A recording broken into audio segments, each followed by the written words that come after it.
O texto ao qual lemos, irmãos, é o período de tempo que estava acabando a passagem de Jesus sobre a terra. Jesus já havia preparado homens, já havia ensinado, curado, libertado. Mas como o servo de Deus falou, já estava profetizado que ele tocaria de ser sacrificado como cordeiro pelos pecados da humanidade. Mas Jesus, mesmo sabendo de tudo que ele ia passar, não era fácil para ele naquele momento. Então ele chama consigo os seus 3 discípulos mais confiáveis e sobe ao monte chamado Getsemane, a oração.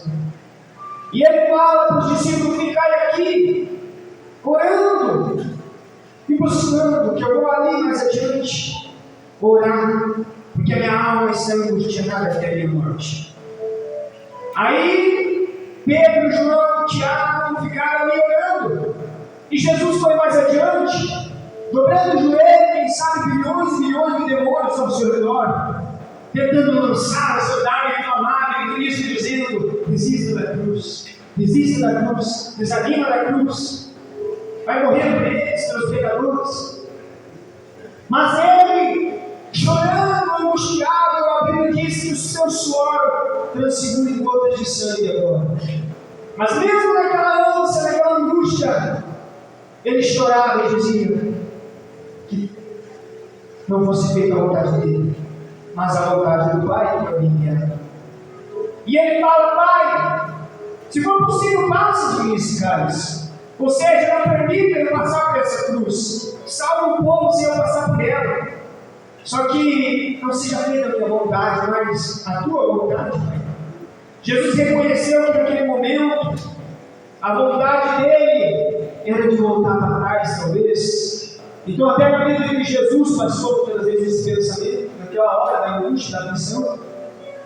Se Jesus passou por isso, quem sou eu e você, que muitas das vezes também passamos por aflição, que nem Cristo passou. Só que não seja feita a nossa vontade, mas a vontade daquele que nos chamou, né? Glória a Deus. E a vontade daquele que nos chamou é que nós permaneça até o fim. Jesus, naquele momento, pensou em abandonar a cruz, mas a vontade do Pai é que ele segurasse a cruz até o final. Assim é a vontade de Deus para a vida do crente. Deus não quer que o crente carregue a cruz, mas aí chega lá no finalzinho e desista e perca a sua salvação.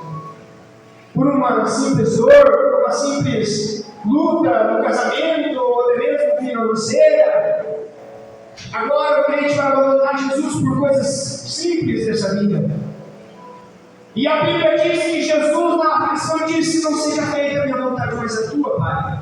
Mas ele volta, e o interessante que ele tinha dado uma ordem para aqueles 3 discípulos ficar orando.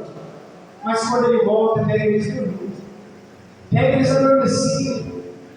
Mas a ordem não era para ele ficar dormindo, a ordem era para eles ficar vigiando, orando.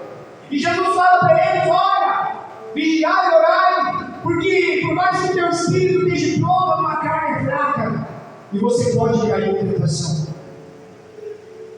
Jesus estava permanente. Se fosse no dia de hoje, Jesus estaria aqui falando essas palavras da mesma forma: vigiai e orai, para que não entreis em tentação. Nem um crente é super-herói, nem um crente é super-herói de ferro. Por mais que seja pastor, presbítero, evangelista, apóstolo, missionário, todos estão sujeitos a ser derrubados pelo diabo. Porque o diabo, ele é estrategista de guerra. O diabo, ele anda ao nosso derredor, bramando e rugindo como um leão, procurando uma alma para tragar. E ele olha todo dia a minha vida e a tua, e tenta encaixar o meu e o teu ponto fraco. O meu e o teu ponto fraco, para que ele possa atingir-nos com as suas tentações. A palavra tentação quer dizer tentar uma ação. Tentar ação. Então, o diabo, ele tenta com que nós cometamos uma ação contrária à palavra de Deus. Glória a Deus. Carne e espírito, Jesus estava se referindo a carne e espírito. Essa carne e espírito é o que está dentro de nós que todo dia batalha. Paulo falou que a nossa luta não é contra carne e sangue, mas contra os demônios. Só que Paulo se referia à carne e sangue do nosso irmão, que não é contra os irmãos, contra os homens, contra as mulheres a nossa luta, mas contra os demônios. Mas Paulo não se referia contra a nossa carne e luta também. Antes de nós lutar com demônios no mundo espiritual, nós temos que lutar contra nós mesmos, né? Temos que batalhar contra a nossa carne, porque o diabo tenta nos pegar. Ontem mesmo na madrugada, Deus nos usava nessa palavra e trazia discernimento de que muitos homens da Bíblia caíram em tentação. Muitos homens da Bíblia, heróis da fé, caíram em tentação. Por quê? Deixaram de vigiar e orar. A Bíblia vai dizer sobre Davi, um homem segundo o coração de Deus. Um homem que agora saiu do anonimato sendo rei, temente a Deus, que defendia as ovelhas do teu pai, matava um leão, um urso, sem temer, encarava o diabo face a face, derrubou Golias. Mas agora Davi, dentro do seu reinado, por um momento ele deixa de orar e vigiar.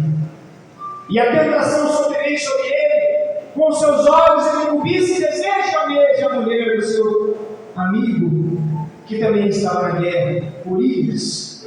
E por um momento ele cede à tentação, deixando o temor do Senhor. Davi sabia que não poderia adulterar. Na mente e no coração dele, eu tenho certeza que o Espírito Santo vereador disse: não cometa a mulher, não tome essa mulher. Mas a carne dele foi mais forte que o Espírito. A carne é fraca, meus irmãos. A carne é fraca. É por isso que nós não podemos dar chance para ela nos vencer. Por isso que nós temos que, se eu estou vendo que eu estou ficando meio vazio espiritual, começa a orar, jejuar para se encher de novo. Porque se você está cheio de Deus, cheio do Espírito Santo, a carne não te derruba. Agora, quando tu deixa de orar, de buscar, de jejuar, você vai se esvaziando, já vai perdendo o ânimo de ir para a igreja, já vai perdendo o ânimo de orar, o ânimo de buscar Deus, e de repente comete um pecado aqui, outro ali, daqui a pouco cai na tentação. E depois de cair, não é fácil levantar. Depois de cair, é muito difícil. Por isso que a Bíblia diz: quem está de pé, cuide para não cair. Cuide para não cair. Todo dia, meus irmãos, cuide para eu não cair. Todo dia eu batalho contra mim mesmo também. Eu sou um pregador da palavra só, mas eu também tenho as minhas tentações na carne, como você já deve ver. E todo dia eu batalho para manter o meu grau espiritual com Deus. Quem está entendendo, diga glória a Deus. Glória a Deus. O segredo do crente não é como ele começa na igreja. O segredo do crente é como ele termina na igreja. A Bíblia diz que muitos começam no espírito e terminam na carne. Mas muitos começam na carne e acabam terminando no espírito. E o segredo é terminar no espírito. É guardar a fé, como Paulo bateu no combate, que na carreira guardar a fé. Que naquele dia Deus abre o livro das obras e diz: olha, meu servo foi fiel, meu servo não cedeu a tentação, meu servo praticou obras boas na terra, porque tudo a nossa vida é registrado perante Deus, né? O problema vai ser muitos, meus irmãos, que naquele dia vai chegar e vai tentar se justificar porque fez algo para Deus, só que acabou desistindo do caminho do Senhor, acabou desviando. Quantos que estavam? Só que eu conheço, meus irmãos, desde o tempo que eu me converti, há 7 anos atrás, quantas pessoas já aceitou Jesus perante o altar, já andou nos caminhos do Senhor, já participou da Santa Ceia, já foi um obreiro, já foi um pastor, e caíram, meus irmãos, desviaram, meus irmãos, e muitos hoje ainda estão desviados. Por quê? Porque não vigiaram, no horário. E a Bíblia diz que nós não podemos ser ouvinte da palavra apenas, mas praticante dela. Jesus falou a parábola: quem ouve a minha palavra e põe em prática está na rocha. E se está na rocha, vem o vento da tempestade, ela não cai. Mas quem não pratica está na areia. E por que muitos caem? Porque estão na areia, não praticam a palavra, né? Ouve o ensinamento do pastor, do pregador, não sei quem está pregando aquele dia, mas entra no ouvido e sai no outro, né? Deus fala, repreende, exorta o meu povo, que meu filho, é assim que eu quero que você ande. Não ande na mentira, na vaidade, não ande cobiçando, falando mal do teu próximo, desejando coisas más deste mundo, mas santificares a mim, meu filho. Mas ele ouve a palavra aqui e sai lá fora e faz tudo ao contrário no dia a dia. E é por isso que caem, por isso que ficam fracos, por isso que a Bíblia diz que muitos estão fracos e doentes, e muitos até mesmo que dormem, porque se nós julgássemos, nós mesmos não seríamos julgados, porque nós não queríamos nos condenar. Mas Deus é o juiz de tudo, e a Bíblia diz que Deus, ele sonda a nossa mente e nosso coração. E Deus, ele tem uma peneira na sua mão. E ele muitas vezes permite a tempestade, a luta, a dificuldade, para que nós se aproximemos mais dele, para que nós busquemos mais a dele. Eu vejo pessoas que muitas vezes, quando está na bênção, na prosperidade, deixam de vir na casa de Deus, deixam de vir na igreja, né?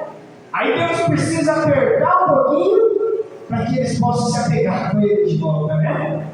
Mas nós não podemos vir aqui, meus irmãos, apenas pelas bênçãos. Nós temos que vir aqui, meus irmãos, para revestir do poder de Deus, revestir da unção da graça, né? Desperta, tu que dormes, né? Efésios capítulo 3, 4, versículo 13. Desperta, tu que dormes, né? Meus irmãos, eu sempre devo voltar ao primeiro amor. O segredo nosso é voltar a ser o que nós era lá no começo da terra, lá quando nós aceitamos Jesus, né? Eu vejo pessoas falando: mas eu orava muito, eu jejuava bastante. Deus não quer que você conte que você orava e jejuava. Deus quer que você conte o que você faz hoje, né? Você não pode ficar lá no passado, preso no que você era. Você tem que continuar sendo o que você já foi um dia. Você tem potencial para isso. Deus te dá força, só basta se esforçar. A Bíblia diz: se esforce e tenha bom ânimo, que eu te ajudarei. O Senhor te ajudará, né? Não é só no tempo de Davi Miranda, que andava paralítico, cego via. Hoje nós podemos fazer isso da mesma forma. Deus não mudou, o que mudou é o homem. Só que no tempo de Davi Miranda, os obreiros oraram, jejuaram. A igreja inteira entrava em propósito de oração direto, não era campanha, era todo dia, oração e jejum. E Deus operava os milagres da igreja. Por quê? Porque o povo tinha uma só convicção, tudo unido, uma só fé. Não tinha esse negócio de estar um para um lado, do outro. Não, a igreja inteira ia para o jejum, para a oração. E Deus opera. Mas para isso acontecer, nós temos que se colocar na posição de buscar o Senhor, né? Buscar a Deus, como a nossa irmã leu a palavra. A mulher viu bater na porta, dizer: Deus, eu quero o Espírito Santo, me renova, eu vou sem força, eu estou fraquinho, Deus, mas eu vou dobrar meus joelhos, Senhor, e me encher de poder aqui na casa. Vai me dar um chão, Senhor, para eu vencer. Amém, meus irmãos? Amém, Jesus. Então é isso que Deus quer de nós. Vigiai e orai. Se aqueles homens estivessem vigiando e orando, eu tenho certeza que eles estariam cheios do Espírito Santo. Aqui eles estavam dormindo. Só que depois que Jesus morreu, ressuscitou no terceiro dia, ficou 40 dias com eles, aí eles se apegaram no jejum e na oração. E daí Jesus disse: vão para Jerusalém e fiquem em jejum e oração, porque do alto serão revestidos. Quando chegar no meu Pai, eu vou dar ordem que ele enviará o Espírito Santo Consolador. E eles ficaram 7 dias, jejum e oração, até que receberam. E não pararam por aí, não. A Bíblia diz que Paulo, o apóstolo Paulo, jejuava 14 dias, né? Sem comer e sem beber. E no naufrágio ele chamou seus companheiros e disse: olha, agora é hora de nós entregar o jejum, porque eu vejo que faz 14 dias que vocês estão aí na consagração forçada. Então veja só, a Bíblia diz que as roupas dele tocavam no enfermo e o enfermo era curado. Mas por quê? Porque buscava Deus, né? Não adianta nós querer que Deus opere um sinal, um milagre, uma libertação através da nossa vida, se nós não buscar Deus. Deus não vai operar. Mas se nós não buscar Deus, pode ter certeza que quando você levantar a mão, o milagre é certo, a libertação é certa, a salvação, até mesmo para pregar a palavra, até a graça na hora da mensagem, a palavra vai falar mais forte no coração das almas. Se nós estamos orando, buscando e lendo a Bíblia também, né? Deus vai nos usar com mais frequência, né? Nós que somos obreiros, temos que se colocar para que Deus nos capacite e nos use, né? Para alcançar as almas que estão perdidas aí fora também. Amém, meus irmãos? Fica essas palavras então, e desde já agradeço a minha oportunidade e devolvo ao céu do Senhor. Mais palmas.